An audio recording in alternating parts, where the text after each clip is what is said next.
Welcome to Sleepy Crimes. I am Anna, your host. Tonight, we drift into the shadows of the Columbus, Ohio Poltergeist.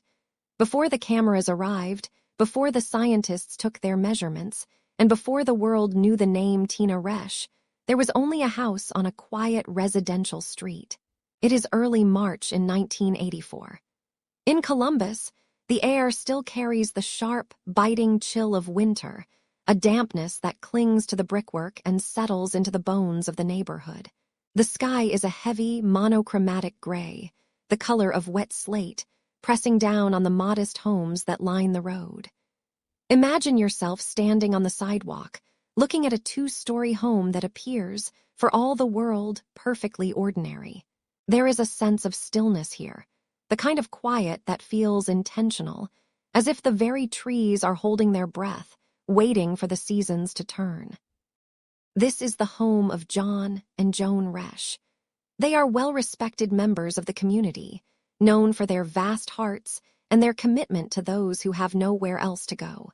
Over the years, they have opened their doors to more than 250 foster children, providing a structured, disciplined environment in a world that is often chaotic. Inside the house, everything has its place. There is the scent of lemon oil on the wooden furniture and the faint, metallic tang of the radiator pipes as they hum with heat. The carpets are vacuumed into neat, parallel lines. It is a sanctuary of order. But beneath this surface of suburban domesticity, something is beginning to shift. It is subtle at first, a vibration in the air that you cannot quite hear, but you can feel it in the pit of your stomach, like the low-frequency thrum of a distant engine. At the center of this burgeoning storm is 14-year-old Tina. Adopted by the Resches when she was just a toddler, Tina is a teenager navigating the complicated waters of adolescence, made even more turbulent by the weight of her own history. She is a girl who feels deeply, perhaps too deeply, and in these early days of 1984, her internal world is a landscape of unspoken questions and rising tension. She spends time in her room, surrounded by the typical belongings of a young girl, yet there is a heaviness that follows her from room to room. It is as if she carries a static charge, a hidden energy that brushes against the wallpaper and the floorboards. On the morning of March 1st, the quiet of the household is interrupted by a series of events that defy the laws of the mundane. It begins at 9 o'clock in the morning, a time when the sun should be casting soft light through the kitchen windows, but the house decides to provide its own illumination. Suddenly, and without the touch of a single hand, every light in the house flickers to life. The overhead fixtures in the hallway, the bedside lamps, the fluorescent tube in the kitchen, they all ignite simultaneously. John and Joan move through the house, clicking switches off, only to have them snap back into the on position as soon as their backs are turned. They call for an electrician, a man named Bruce Claggett, who arrives expecting to find a simple short circuit or a faulty breaker box. He spends 3 hours tracing wires and testing connections, but he finds nothing. Even as he stands there, his tools spread across the floor, he watches as the switches move beneath his gaze, driven by an unseen force. He tries to tape the switches down with heavy electrical tape, a temporary fix for a problem he cannot diagnose. But the lights continue to pulse, a rhythmic blinking that feels like a heartbeat accelerating. As the afternoon wanes and the gray light outside begins to fade into evening, the anomalies spread like a slow-moving shadow. The clocks in the house begin to behave erratically. On the kitchen wall, a clock with plastic hands starts to spin, the minutes blurring into hours in a dizzying circle. It is as if time itself is being wound and unwound by an invisible hand. In the bathroom, a shower head suddenly hisses to life, pouring hot water into an empty tub, the steam rising to fog the mirrors. When Joan wipes the glass clean, she sees only the reflection of a hallway that feels longer and darker than it did yesterday. There is a sense that the house is exhaling, releasing a long-held breath of energy that has been trapped within the walls for years. The air feels thick, saturated with the smell of ozone and the dry, dusty scent of old insulation disturbed by a phantom breeze. In these early hours, the Resches try to remain calm. They are practical people, accustomed to the challenges of raising a large family, and they look for logical explanations. Perhaps it is the ancient wiring of the neighborhood, or some strange atmospheric pressure from the approaching spring storms. But as they sit in their living room, the silence is punctuated by small, sharp sounds. A glass on the side table vibrates with a crystalline ring. A picture frame on the mantel tilts a few degrees to the left. Tina sits nearby, her eyes wide, her hands tucked into the pockets of her sweatshirt. She looks at the objects as if she is waiting for them to speak. The quiet on 4th Street is no longer the quiet of peace.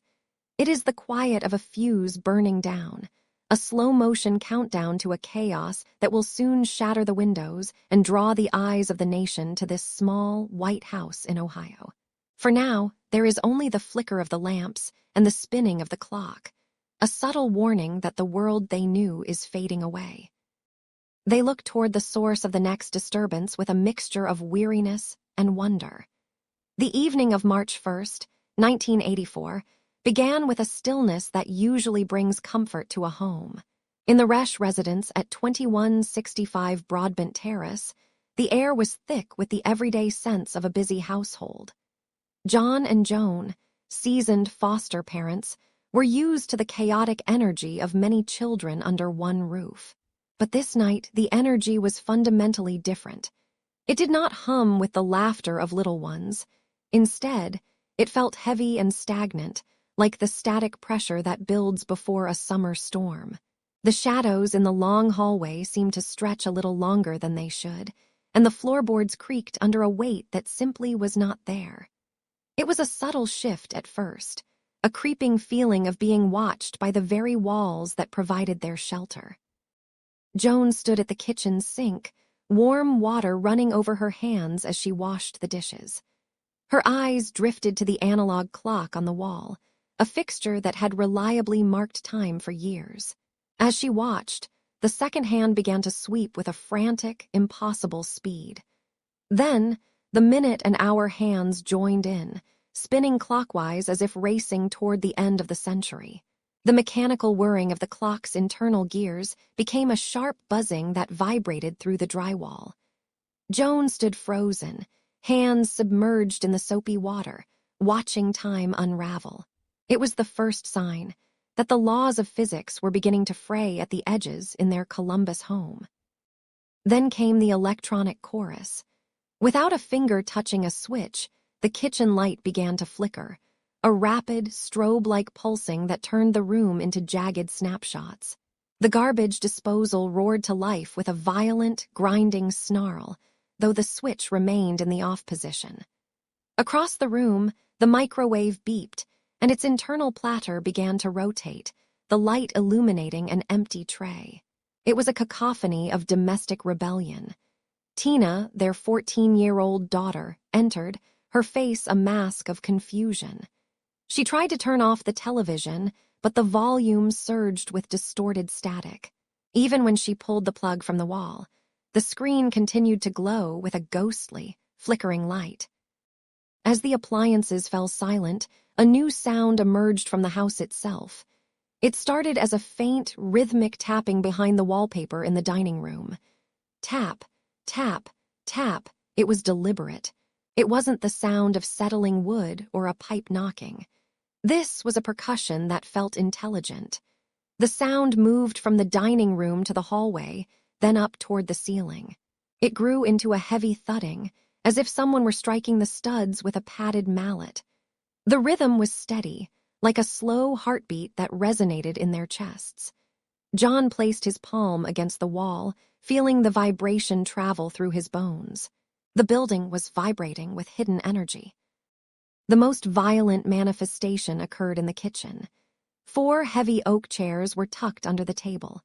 As the family watched, the chairs were shoved by an invisible force. One chair skidded backward, its wooden legs screaming against the linoleum with a high-pitched rasp. Then, Another chair spun on a single leg before toppling.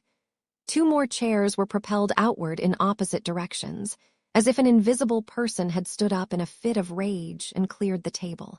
There was no wind and no one near them. The physical weight of the chairs had been tossed aside like toys.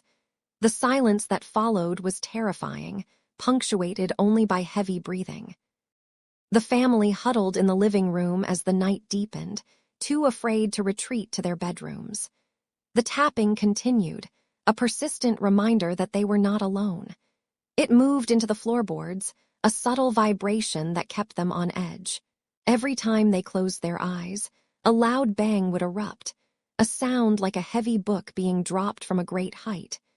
Joan held Tina close, noticing how the girl seemed to be the epicenter. When Tina's fear spiked, the house responded with a fresh wave of noise. They sat in the dim light, watching the shadows dance, wondering if the sun would rise. By the time the first gray light of morning filtered through the curtains, the Resch family was exhausted. The tapping had finally subsided into a dull, occasional thud, but the peace was fragile. They looked at the overturned chairs and the dark face of the unplugged television, realizing their lives had changed. This was no longer a matter of faulty wiring. The first percussion had announced a presence that didn't care for physical boundaries.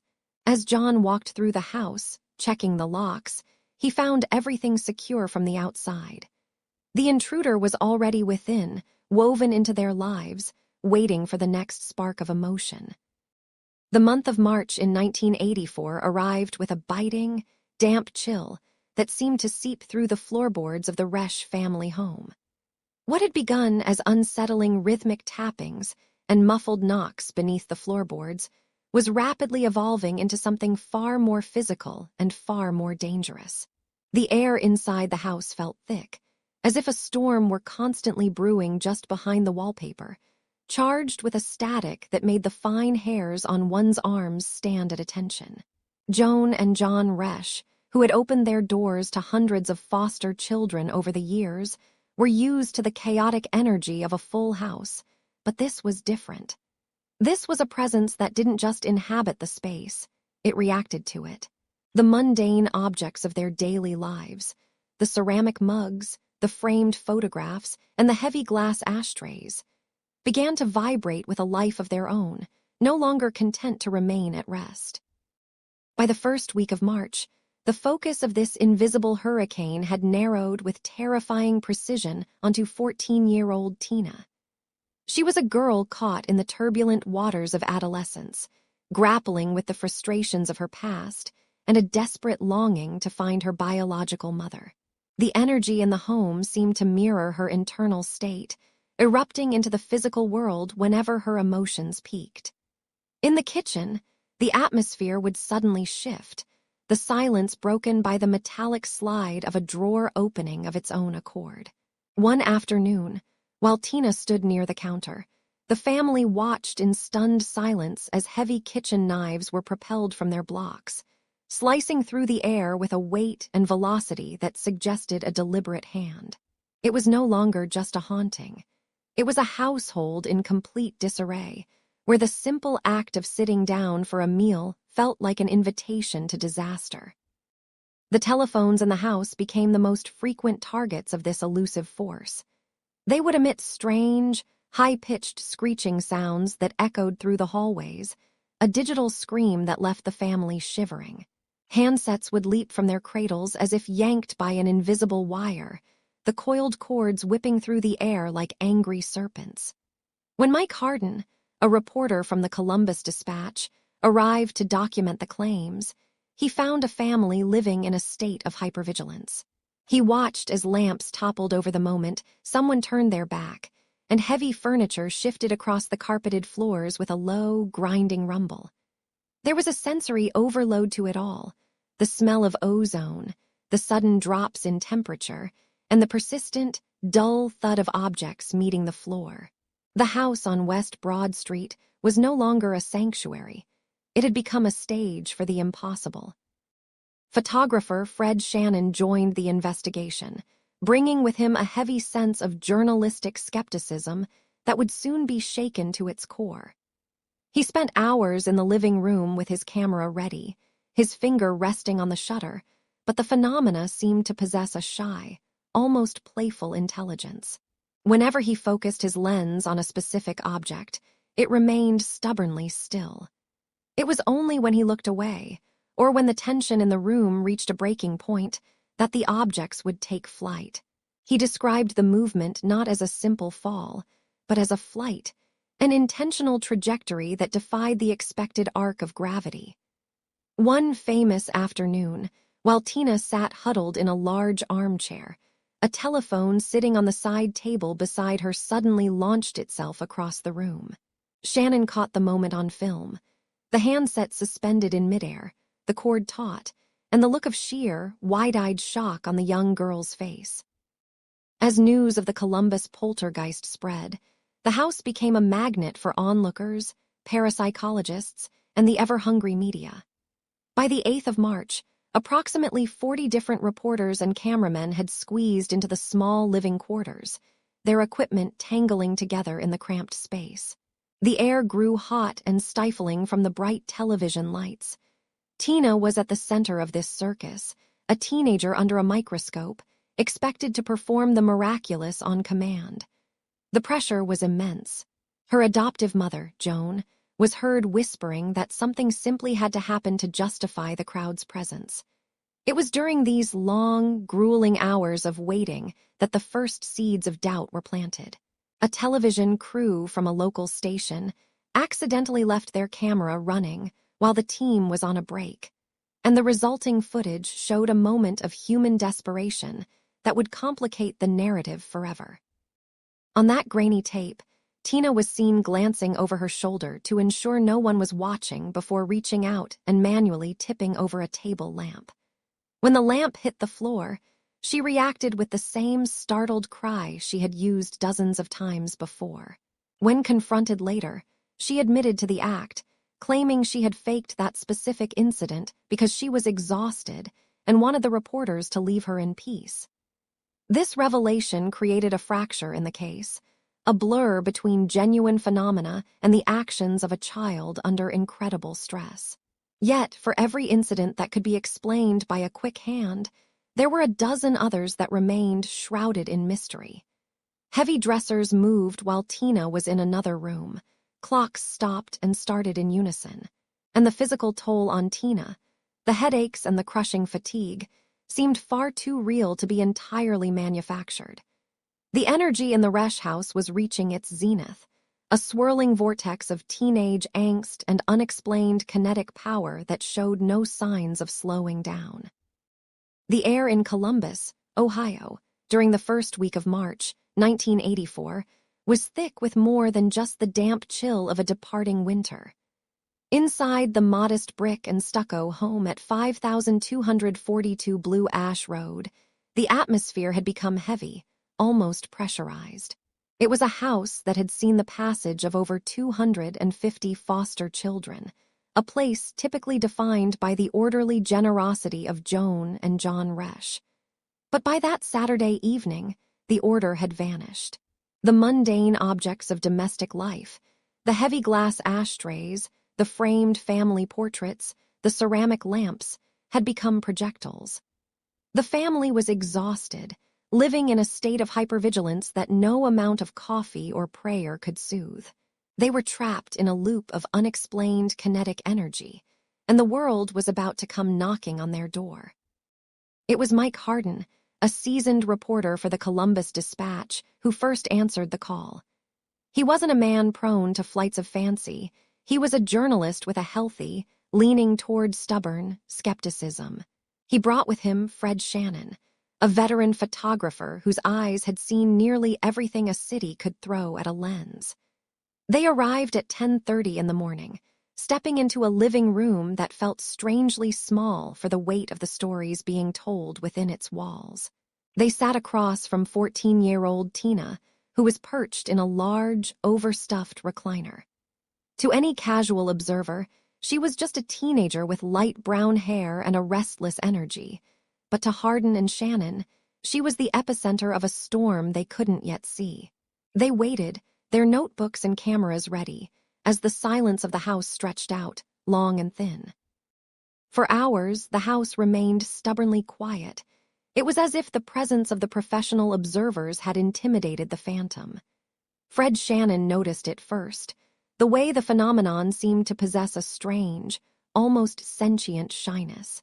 Every time he raised his heavy Nikon camera to his eye, the room went still. He would focus on a vase, waiting for it to shatter, but it remained motionless under his gaze. The moment he lowered the device to rest his neck, he would hear the sharp crack of wood or the thud of a book hitting the floor in another corner. It was a frustrating game of cat and mouse. Shannon realized that the lens itself was acting as a deterrent. To capture the impossible, he would have to stop looking for it through the viewfinder. He would have to outsmart a force that seemed to know exactly where his attention was directed. As the afternoon light began to fade into a bruised purple twilight, the tension reached a breaking point. The living room was dimly lit, the shadows stretching across the beige carpet.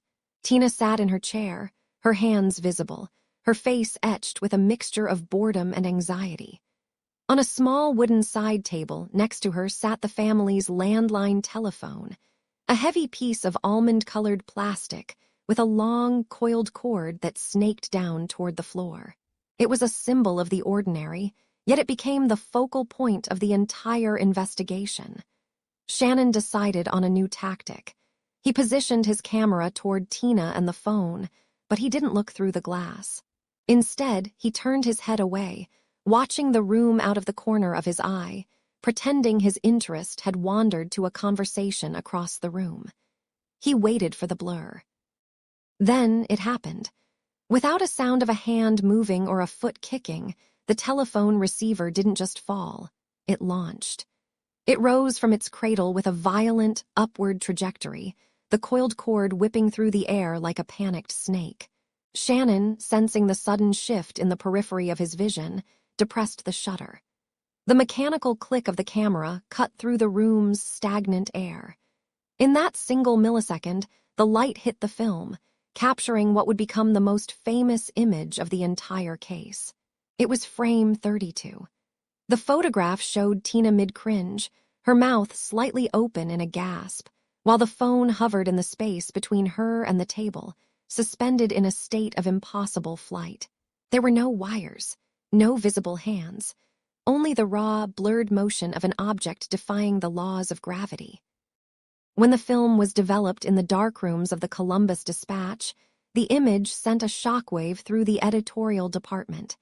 It wasn't just a picture, it was a provocation. Critics would later point to the transverse blurring of the phone, arguing that the physics of the blur suggested the object had been thrown by a human hand just before the shutter snapped. They looked at the position of Tina's arms and the tension in the cord, searching for the trickery they were certain must be there. But for Mike Harden and Fred Shannon, who had been standing mere feet away in that cramped living room, the experience was visceral. They had seen a heavy object move of its own volition in a house where the laws of the physical world seemed to have been suspended. They had captured the shadow of the poltergeist, and soon, the rest of the world would be demanding to see it too. The publication of that photograph changed everything for the Resch family. Within 24 hours, the quiet block on Blue Ash Road was transformed into a chaotic encampment. Nearly 40 reporters, dozens of television crews, and curious onlookers descended upon the brick house, turning the private trauma of a teenage girl into a global spectacle. The phone didn't stop ringing. When it wasn't flying across the room, that is. The media circus had arrived, and with it came the brightest lights and the harshest scrutiny Tina had ever faced.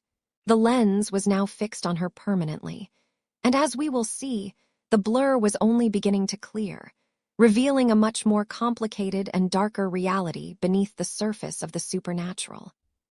Previously, we saw the photograph that changed everything.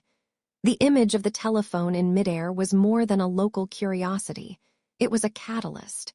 By the morning of March 5, 1984, the Resch household was no longer a private residence. It was the epicenter of a national obsession. News of the Columbus Poltergeist had leaped from the pages of the local dispatch to the wires of the Associated Press and onto the flicker of the television screens in living rooms across the entire heartland. Thousands of miles away, people were staring at Tina's face, wondering if she were a miracle or a menace. The quiet on Blue Ash Road didn't just break. It shattered under the weight of a sudden, ravenous curiosity. The transition from a family in crisis to a public exhibit happened with the speed of a camera shutter, leaving the family reeling in the glare of 1,000 unblinking spotlights. Imagine the neighborhood. This was a place of predictable rhythms, where the sound of a lawnmower was usually the loudest event of the week. Suddenly, the street was choked with heavy, idling vehicles. The air was thick with the scent of diesel fumes and the ozone of electronic equipment. The neighbors watched from behind lace curtains as massive satellite trucks, their white dishes tilted like blind eyes toward the sky, lined the curbs for blocks. Thick, black power cables snaked across the green lawns, tangling in the bushes and over the front porch like heavy, industrial serpents. Reporters in trench coats stood on the sidewalk, their voices rising in a constant hum as they practiced their scripts. The rhythmic clicking of cameras became the new heartbeat of the block, a sound like 1,000 mechanical crickets chirping in unison. This wasn't just news. It was an invasion, turning a quiet residential street into a bustling, chaotic television set for the world to watch. Inside the house, the atmosphere was even more stifling, filled with the heavy smell of stale coffee and the invisible weight of fear. The Resch family had opened their doors in a desperate plea for help, but they had unknowingly invited in a whirlwind. The living room was now a maze of metal tripods and black light stands. Huge, silver umbrellas reflected the blinding glare of floodlights, washing out the warm, familiar colors of the home and replacing them with a cold, clinical brightness. Every shadow was chased away by the demand for visual clarity. Joan and John Resch moved through their own hallways like ghosts, their faces etched with a new and profound kind of exhaustion. They were foster parents who had cared for hundreds of children over the years, but nothing in their experience had prepared them for the relentless gaze of the national press. They were no longer the masters of their domain. They were the curators of a mystery they could no longer control. At 14 years old, Tina was the sun around which this entire frantic system orbited. She spent her days sitting in that now-famous armchair, her eyes wide and her shoulders hunched against the mounting pressure. On March 8th, 40 different media representatives crammed into the small space for a formal press conference. The heat from their bodies and the electronic equipment made the air heavy and thick. For 8 long hours, they watched her. They watched the lamps. They watched the telephones. They waited for the objects to fly, for the walls to knock, or for any sign of the miracle they had traveled so far to see. But the house remained stubbornly, agonizingly still. The poltergeist, it seemed, did not care for an audience. This silence didn't bring peace. It only heightened the pressure. Every reporter in the room was hungry for a headline, and the quiet felt like a failure that someone would eventually have to answer for. The silence of the objects increased the tension, and the media grew restless. During a lull in the coverage, a crew from a local station, WTVN, inadvertently left a camera running on a tripod, unattended but still recording. It was a technological trap. In the grain of that footage, a different story emerged. Tina was seen standing near a table, glancing around to see if anyone was looking. Finding the room seemingly empty of witnesses, she reached out and deliberately knocked a lamp to the floor. A moment later, she cried out as if in terror. When the footage was played back for her, the girl's explanation was simple and heartbreaking. She admitted she had done it because she was tired. She believed that if she gave the reporters what they wanted, they would finally leave her alone. But in the world of the media, a captured fraud is just as good a story as a miracle, and the girl's admission only drew the circle of suspicion closer around her. This revelation was the fuel the skeptics had been waiting for. Figures like James Randi began to dismantle the case from afar, arguing that the photographs were not proof of the supernatural, but evidence of a clever, troubled teenager exploiting the adults around her. He pointed out the position of her arms and the psychological profile of a child seeking attention in a crowded home. The media circus, which had arrived seeking a miracle, now stayed to document a scandal. The house on Blue Ash Road was no longer a place of wonder. It was a theater of suspicion, where every creak of the floorboard was scrutinized for fraud, and every tear Tina shed was measured for its sincerity.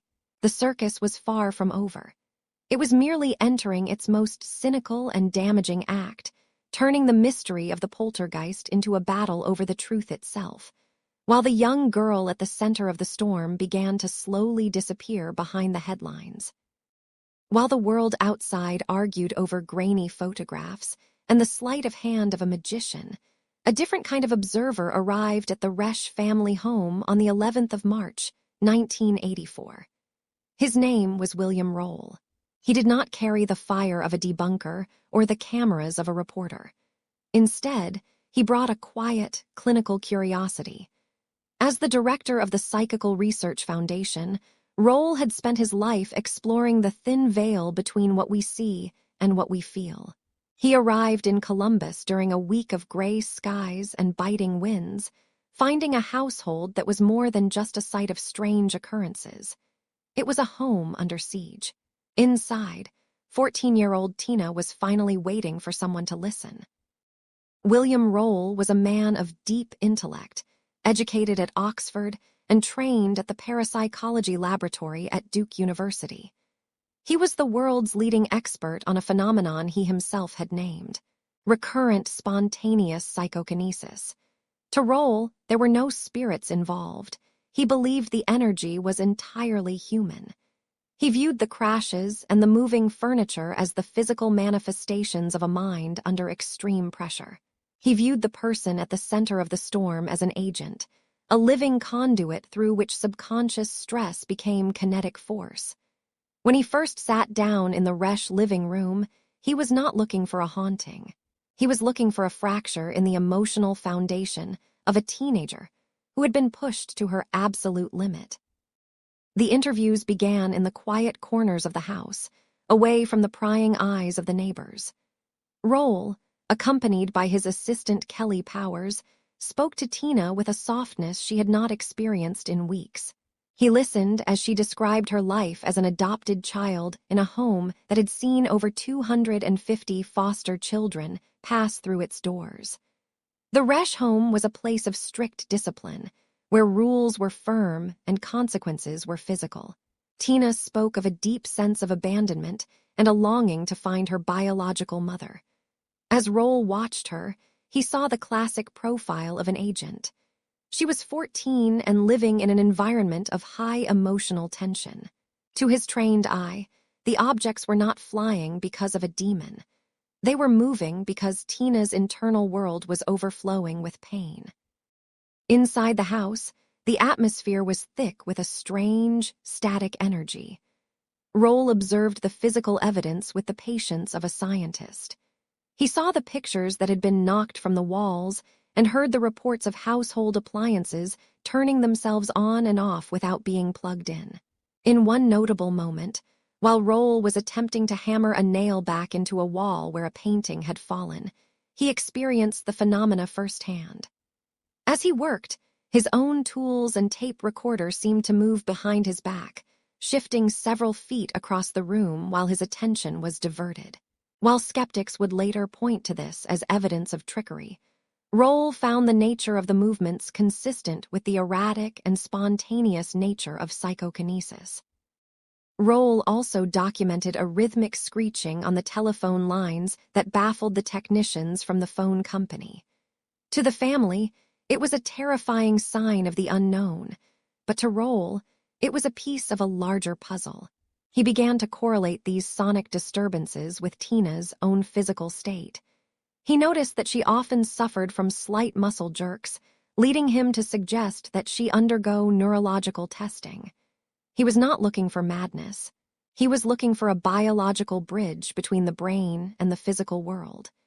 He believed that Tina's nervous system might be discharging energy in a way that science did not yet fully understand, a theory that placed her not as a hoaxer, but as a biological marvel. The relationship between the parapsychologist and the teenager grew into one of trust. Roll did not treat her like a monster. He treated her like a person carrying a heavy burden. He spent hours recording her testimony as the house groaned around them. He saw how the pressure from her parents, John and Joan, was taking a toll. Her mother was overheard telling Tina that something had to happen to satisfy the visitors, creating a desperate environment where the girl felt she had to produce results on command. Roll recognized this as a dangerous tipping point, where genuine phenomena might become mingled with desperate acts of fabrication, a nuance that the skeptics outside were eager to exploit, but that Roll sought to understand with true compassion. By the end of his initial stay, William Roll was convinced that Tina Resch was one of the most significant cases in his long career. He had seen a teacup move without human touch and felt the overwhelming static of a life in turmoil. He began to plan for her transition to a laboratory in North Carolina, hoping to provide her with a sanctuary away from the cameras and the strict expectations of her foster home. He saw her not as a deceiver, but as a girl whose very soul was vibrating with a power she could not control. But the storm was not over. The path ahead would lead to more testing, more doubt, and eventually, a tragic intersection with reality that no one in that quiet house could have ever predicted. The Resch household, once a chaotic sanctuary for foster children, had been transformed.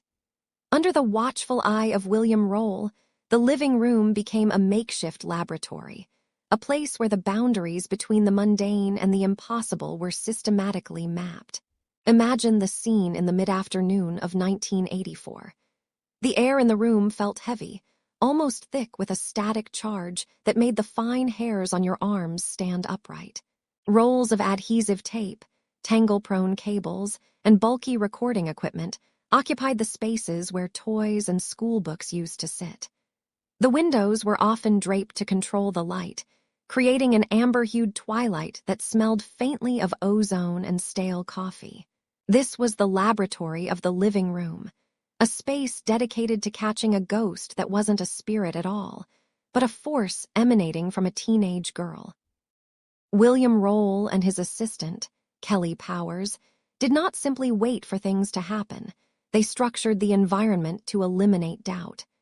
They tracked the trajectory of every flying object with the precision of ballistics experts. Every time a glass shattered or a picture frame plummeted, they noted the starting point, the arc of flight, and the final resting place. Roll was particularly fascinated by the way objects seemed to move in a rotational pattern, often curving around corners as if guided by an invisible hand. He began to see a map emerging in his notes, a series of focal points where the energy seemed most concentrated. Most of these paths led back to Tina, yet the girl was often across the room, her hands occupied with a book or resting in her lap. It was a silent, invisible geography of movement, plotted on graph paper and discussed in hushed tones while the rest of Columbus slept. One particular afternoon stands out in the records. During a period of 52 minutes, Roll documented 15 separate movements of objects and 5 distinct, unexplained sounds. He described the movement of a heavy ceramic mug that lifted from a table and was propelled across the kitchen while Tina was sitting in full view, several feet away. There were no wires, no hidden magnets, and certainly no physical contact. The mug did not just fall, it flew with a purposeful velocity. Roll watched the girl's face during these moments. She looked exhausted, her eyes rimmed with shadows from nights of interrupted sleep. To Roll, it appeared that the energy was being drained directly from her, a biological tax paid in exchange for the telekinetic displays.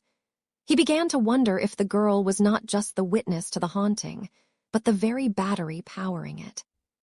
To understand the toll this took on her body, Roll introduced physiological monitoring. Tina was often wired to machines that tracked her heart rate, her skin conductance, and the electrical activity of her brain. Imagine the young girl sitting in a chair, thin wires taped to her temples and scalp, trailing off to a humming electroencephalogram machine. As the pens on the paper rolls scratched out the rhythms of her mind, Roll looked for a signature.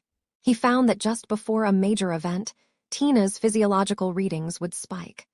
Her pulse would quicken, and her brain waves would shift into a state similar to deep meditation or intense REM sleep, even while she was wide awake and talking. It was as if a portion of her consciousness was detaching, reaching out into the physical world to manipulate the objects around her. These were the moments he termed recurrent spontaneous psychokinesis, a storm of the mind breaking through the skin. The tracking of trajectories became an obsession. Roll noticed that the objects did not move randomly. They often followed a specific clockwise rotation. He began to theorize about a vortex of energy, a swirling field that surrounded Tina like an invisible cyclone. When a pair of pliers was thrown from a workbench in the garage or a tape recorder launched itself off a dresser, Roll would measure the distance and the speed. He was looking for the limits of this power. Does it weaken with distance? Does it require a line of sight? The data suggested something profound. The energy did not care about walls or obstacles. It moved through the house like a subterranean river, occasionally breaking the surface to toss a chair or ring a telephone that wasn't even plugged into the wall. The living room laboratory was no longer just a room. It was the epicenter of a scientific frontier that defied the laws of physics as they were understood in 1984. Despite the clinical atmosphere, the human element was impossible to ignore. Tina often complained of blinding headaches and a strange, cold sensation in her stomach before the lights began to flicker. Roll noticed that the more stressed or restricted she felt, the more violent the movements became. It was as if her suppressed emotions were manifesting as physical projectiles. In the quiet moments between the crashes, the house felt heavy with the weight of things unsaid. Roll recorded the sound of a digital clock radio in Tina's room, its red numbers racing through the hours in a blurred frenzy, while the girl sat on her bed, crying. It wasn't just furniture moving. It was time and light and sound bending around a girl who just wanted to be normal. The laboratory of the living room was capturing the data, but it could not yet capture the cure for a soul that seemed to be vibrating apart. As the days bled into weeks, the sheer volume of evidence grew staggering. Roll had hundreds of pages of notes detailing the flight of telephones, the spilling of salt shakers, and the inexplicable way a picture could be lifted from a wall hook without disturbing the dust around it. He was seeing a pattern of behavior that was consistent across dozens of cases he had studied. Yet Tina's case was the most concentrated he had ever encountered. The physiological monitoring continued to show a brain in a state of constant, low-level seizure, a neural landscape that was firing in ways that science could barely categorize. The laboratory had proven that the events were real, but it had also revealed a terrifying truth. The girl at the center of the storm was being consumed by the very power that made her famous. The observations were controlled, the trajectories were mapped, and the data was clear. Something was happening in that house that no skeptic could easily explain away, and William Roll was determined to follow that trail wherever it led, even if it meant leaving the living room and heading into the heart of the research community in North Carolina. The air inside the Resch home had grown thick with the residue of 1,000 unexplained moments. For weeks, the family had lived in a state of hypervigilance, their ears tuned to the sudden crash of a falling dish or the rhythmic thumping of a wall that refused to be silent. William Roll, the patient parapsychologist, had become a fixture in their lives, his notebooks filling with the minutiae of the impossible. But as March of 1984 ground forward, the sanctuary of their shared mystery was about to be breached. The world outside was no longer content to simply watch the headlines. The whispers of the neighborhood had turned into the roar of a media circus, and among the reporters and the curious onlookers, a new force was gathering. It was a force fueled not by the desire to believe, but by the cold, hard steel of skepticism. The doorbell rang on a Tuesday evening, the 13th of March, signaling an arrival that would change the trajectory of the case forever. Standing on the threshold was a man whose reputation preceded him like a shadow. James Randi, known to the world as the Amazing Randi, did not look like a typical scientist. He arrived wrapped in a heavy, cape-like winter coat, his sharp eyes framed by thick glasses and a beard that gave him the air of a wizard who had traded his magic for logic. He was accompanied by a small team from the Committee for the Scientific Investigation of Claims of the Paranormal, men like the astronomers Steve Shore and Nick Sangelik. They did not come with sensors meant to capture the voices of spirits. They came with the practiced skepticism of stage magicians and empirical researchers. Randi, ever the showman, stood before the flashing cameras of the local news crews and pulled a check from his pocket. It was a visual promise of $1 million, a bounty offered to anyone who could prove a single paranormal event under his strict observation. The atmosphere on the street was electric, a stark contrast to the heavy, somber mood that had taken root inside the house. Inside, the tension was palpable. Joan Resch stood at the door, her hand gripping the handle as she looked out at the man who had built a career on exposing frauds. To her, this was not a game or a challenge for $1 million. It was the reality of her home, the safety of her foster child, and a terrifying ordeal that had no clear end. She looked at James Randi and saw a predator, someone who had already decided that her daughter was a liar before he had even crossed the threshold. She refused him entry. The door remained a barrier between two very different worlds. The world of William Roll, who saw the flickers of a new science in Tina's outbursts, and the world of Randi, who saw only the strings of a puppet show. While Randi was kept on the sidewalk, relegated to the role of an observer from afar, the psychological pressure within the walls intensified. The skeptics were no longer just a concept. They were a physical presence at the door, waiting for the girl to trip, waiting for the illusion to shatter. Denied access to the scene of the events, Randi turned his attention to the evidence that had already been gathered. He pored over the photographs taken by Fred Shannon of the Columbus Dispatch, specifically the famous images of the flying telephone. Where others saw a phone levitating through the air, Randi saw the mechanics of a throw. He spoke of transverse blurring, a technical term describing the way light and motion are captured on film.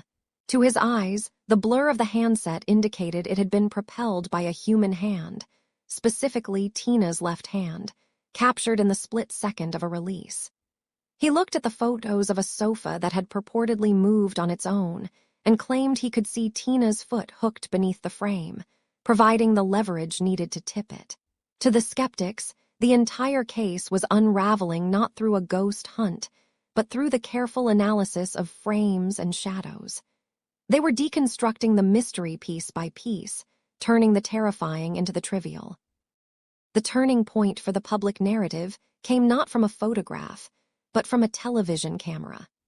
During a chaotic press conference where nearly 40 media representatives had crowded into the Resch home, a photographer named Drew Hadwell from station WTVN had grown frustrated.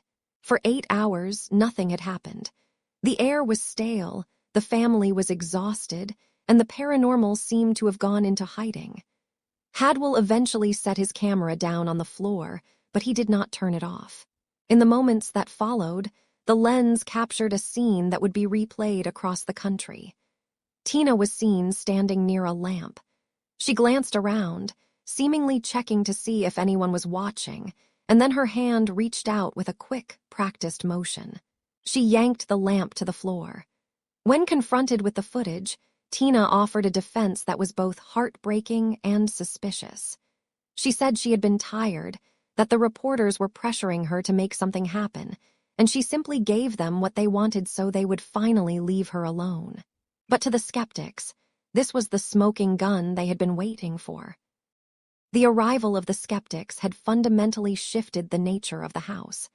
It was no longer a place of investigation, but a place of accusation. William Roll remained steadfast, arguing that even if a troubled teenager faked some events under extreme stress, it did not invalidate the hundreds of other incidents witnessed by police officers and researchers. He saw a girl under the weight of a storm she couldn't control, sometimes trying to mimic the thunder. But the public's fascination was beginning to curdle into cynicism. The Resch family, once the focus of sympathy, were now the subjects of ridicule on the evening news. The skeptics stayed at the door, their pens poised, their cameras ready, waiting for the next moment of human weakness to be framed as proof of a hoax. The shadows in the house on 4th Street were longer now, stretched thin by the harsh glare of the skeptics' lights, leaving Tina caught in the middle of a war between the seen and the unseen. By the second week of March in 1984, the Resch household had transformed from a private sanctuary into a brightly lit stage. The air was no longer thick with the mystery of the unknown, but rather with the hum of electronics and the heavy, expectant silence of observation. The investigators from the Committee for the Scientific Investigation of Claims of the Paranormal had cast a cold, clinical shadow over the living room. Every shadow was measured, every floorboard was mapped, and every glance from 14-year-old Tina was scrutinized for the slightest flicker of intent. The family sat amidst a forest of tripods and tangled black cables, their every word recorded by microphones that seemed to lean in, hungry for a confession. It was in this atmosphere of extreme surveillance that the narrative began to fracture, shifting from a tale of ghostly visitation to a complex study of human desperation and the terrifying power of the lens. The turning point arrived with a crew from WTVN television. They had come to document the phenomena that had already made Tina a local celebrity, but they brought with them a tool that the poltergeist could not evade: the unintentional recording. While the crew was busy preparing for a formal interview, a technician named Drew Hadwell inadvertently left one of the cameras rolling. It was a heavy, industrial piece of equipment, its glass eyes staring blankly at a corner of the room where a simple table lamp stood on a polished wood surface. The camera was not supposed to be capturing anything yet. It was merely a silent witness to the mundane moments between the takes. But in those unscripted seconds, the grainy magnetic tape recorded something that would change the course of the investigation forever. It was a moment of singular, quiet action that shattered the illusion of a haunting and replaced it with a much more grounded, though perhaps equally tragic, reality. In the footage, which was analyzed frame by frame in the days that followed, Tina is seen entering the frame with a cautious, almost rhythmic movement. She looks over her shoulder, her eyes darting toward the adults in the other room, ensuring that no one is watching. In one swift, practiced motion, her hand reaches out and hooks the edge of the lamp, pulling it sharply toward the floor. As the brass base hits the carpet with a dull thud, Tina immediately recoils, her face contorting into a mask of pure terror. She lets out a piercing scream, a sound that brought the reporters and her parents running into the room, convinced that the unseen force had struck once again. On the tape, the transition is jarring, from the calculated movement of her arm to the convincing display of a frightened child. It was a performance captured in the amber of videotape, a digital ghost that could be replayed, paused, and dissected until the magic was stripped away. When the newsroom editors later discovered this clip, the atmosphere in Columbus shifted from wonder to betrayal. When Tina was confronted with the visual evidence of her own hand moving the object, she did not deny it. Instead, she offered a reason that was both heartbreaking and revealing.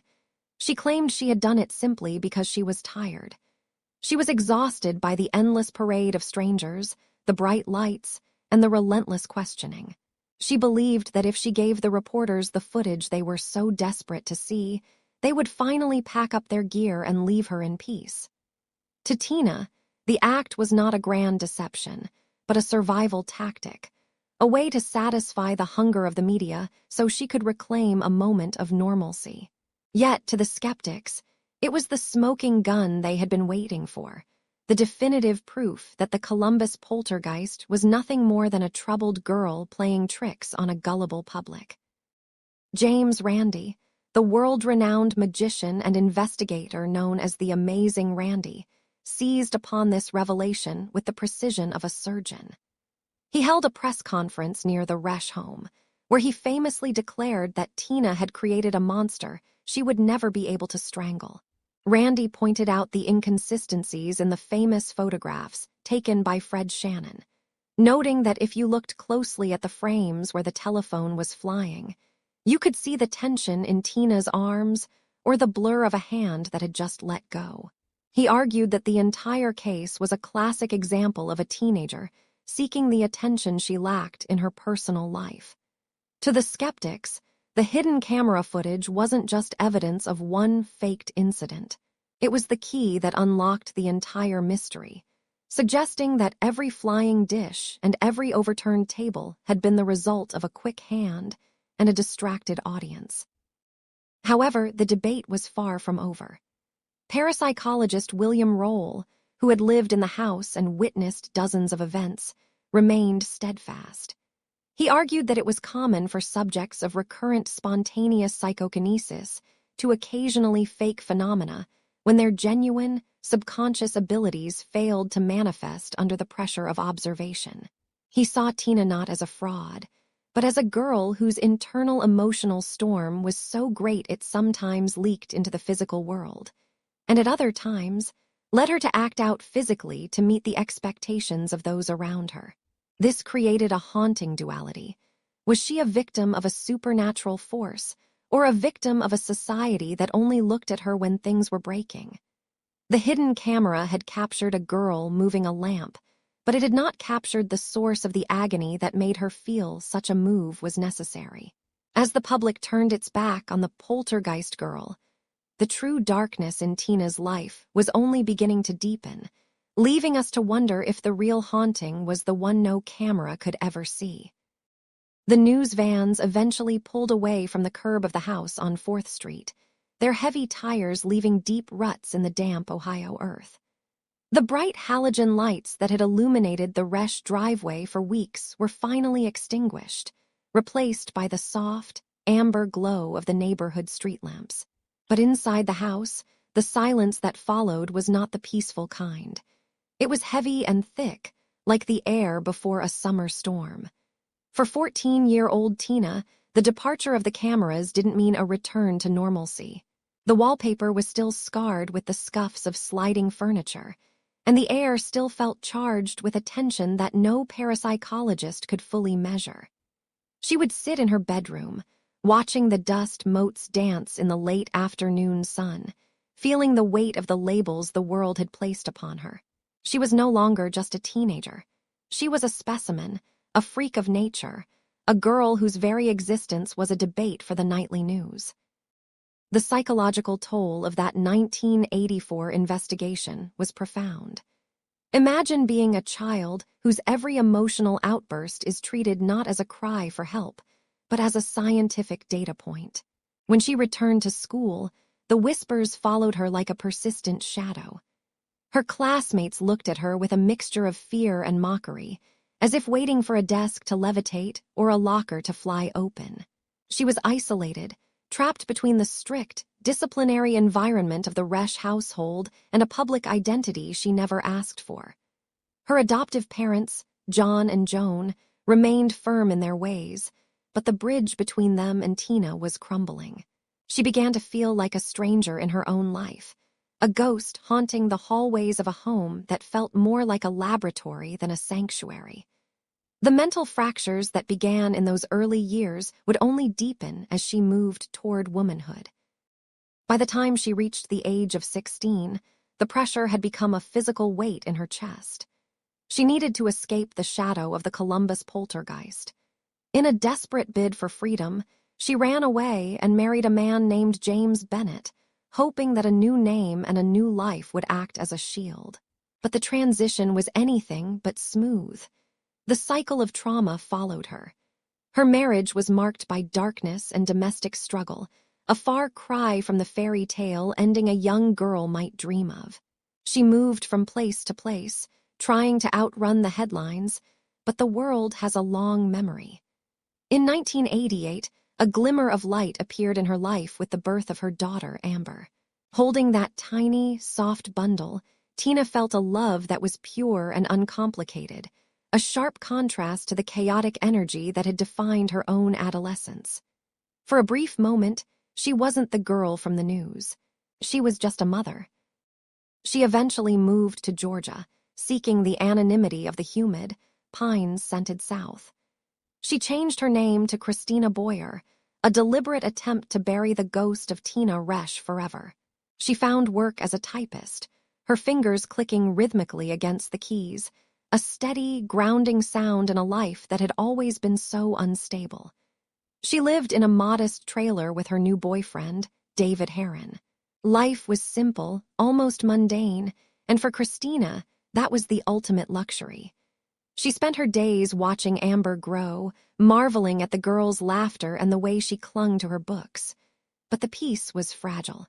The scars on Christina's mind, born from years of abuse and the invasive eyes of the media, made it difficult to trust the stillness.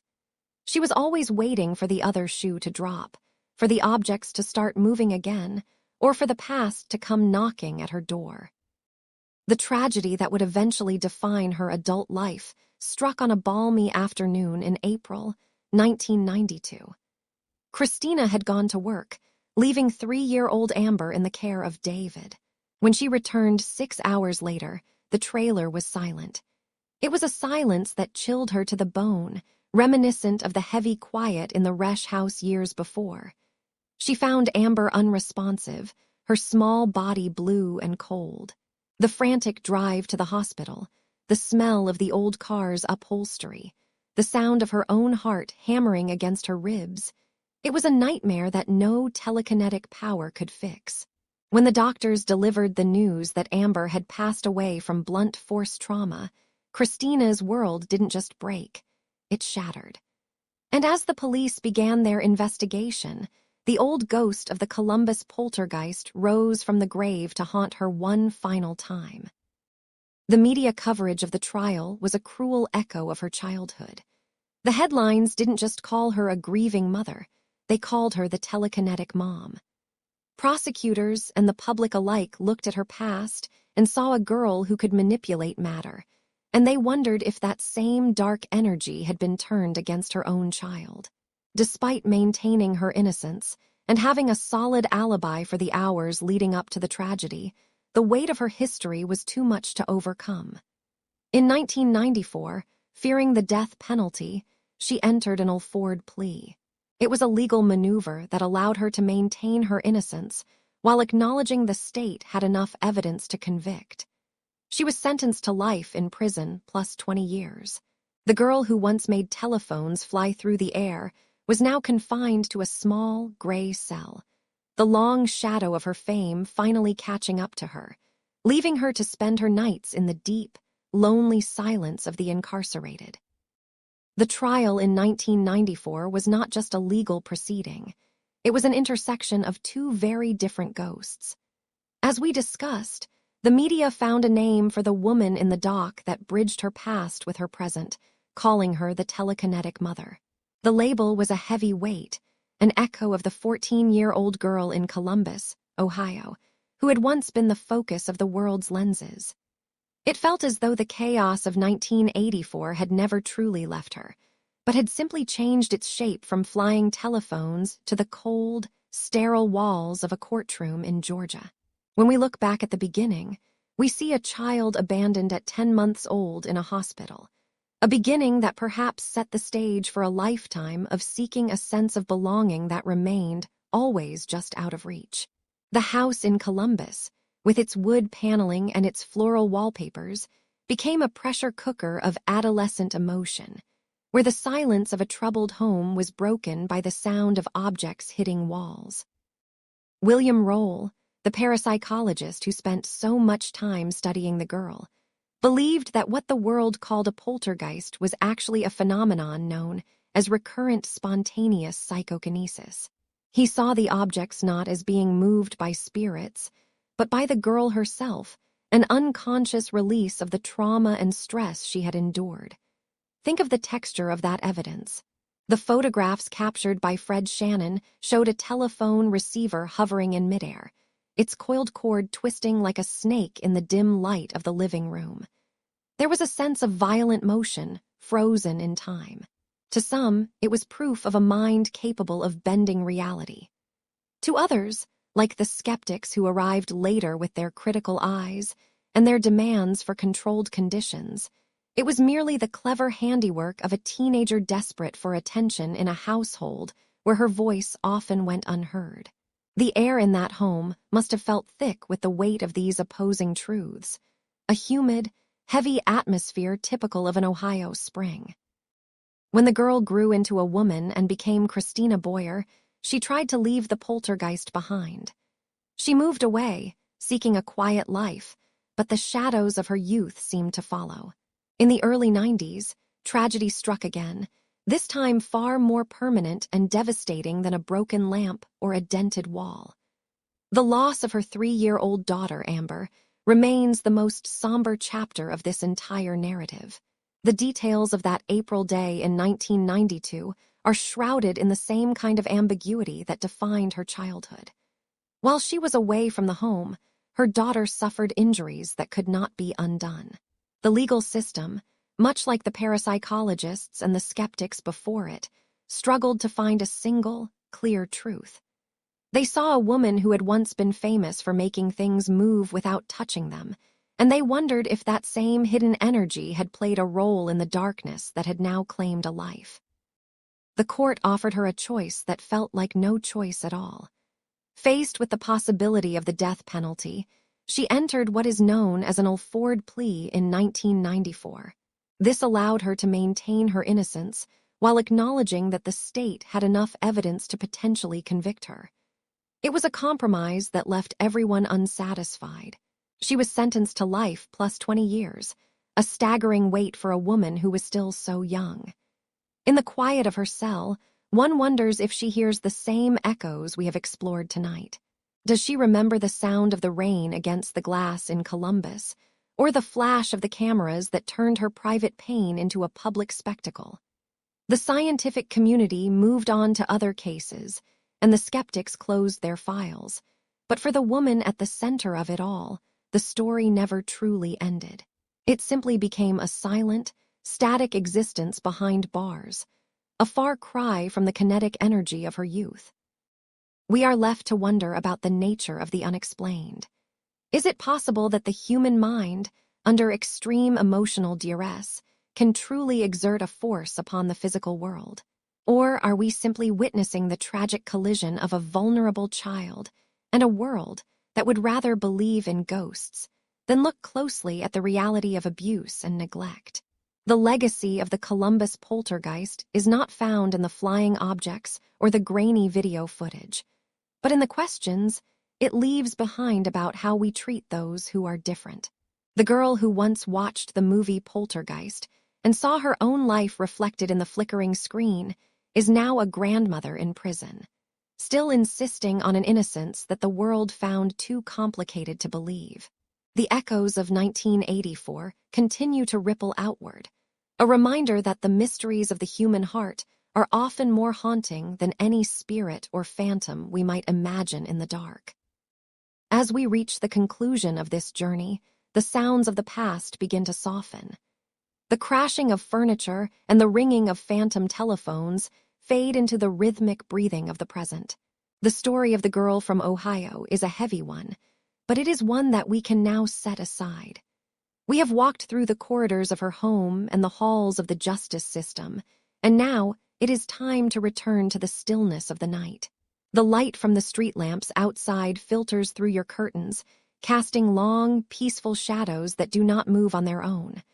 The world is steady, The floorboards are silent. There is nothing left to solve and nothing left to fear. The case rests now. Let the details fade. You are safe. Close your eyes, breathe deeply, and have a good night. Sleep well.